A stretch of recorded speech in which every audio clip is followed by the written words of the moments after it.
Hello, Trinity Avenue. I'm reminded of God's promises that come to us through the book of Jeremiah, when the Lord says, I know the plans that I have for you, plans for your well-being, not for harm, to give you a future of hope.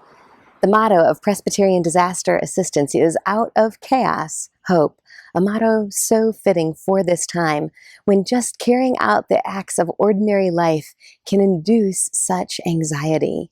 One of the things that has given me hope is the way that you, when you had to physically leave the church, dug deep into your commitment to be the church.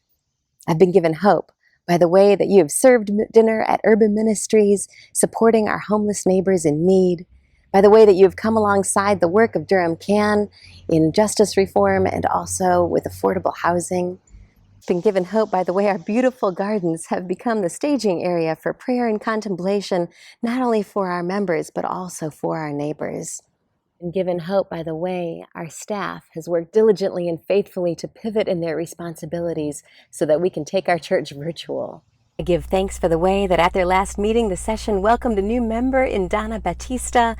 and blessed the movement of Lauren Lippincott into the inquiry phase of ordination and Kate Harper into the candidacy phase of the ordination process in the church. I give thanks for the way that the session voted to make a gift to the Thriving Community Fund in partnership with Duke Chapel so that we together might make a challenge grant to encourage area congregations to give to this fund that supports Black and brown businesses who were left out of the payroll protection program. I've been given hope by the way Presbyterian women's circles and Life Together groups and the men's morning study and other prayer groups and book reading groups have come together to learn together, to grow in the faith, and to support one another by the sharing of prayer requests and walking together through these days.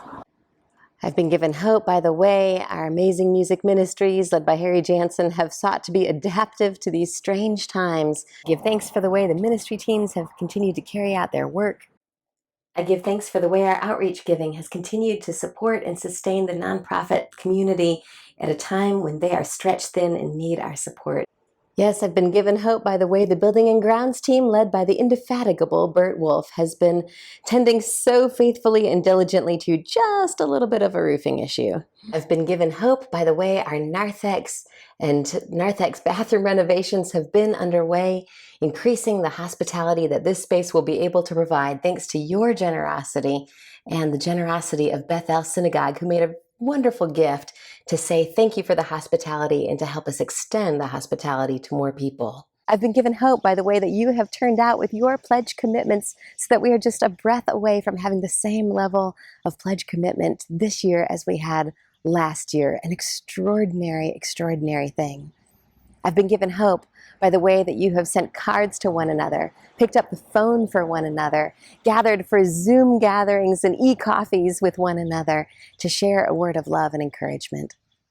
I give thanks for the way that Reality Ministries has continued to gather with members of Trinity Avenue, celebrating their fellowship.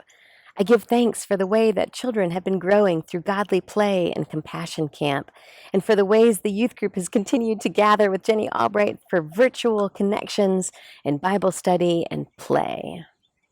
I've been given hope by the way that you have come alongside the ministry of Emmanuel Iglesia, donating food and coming alongside them through volunteer opportunities as they serve 350 households with bags of groceries every week. I'm given hope by the way God provided for the families of the Walltown neighborhood by prompting a donation from the Mormon Church of food at the time when we needed it the most.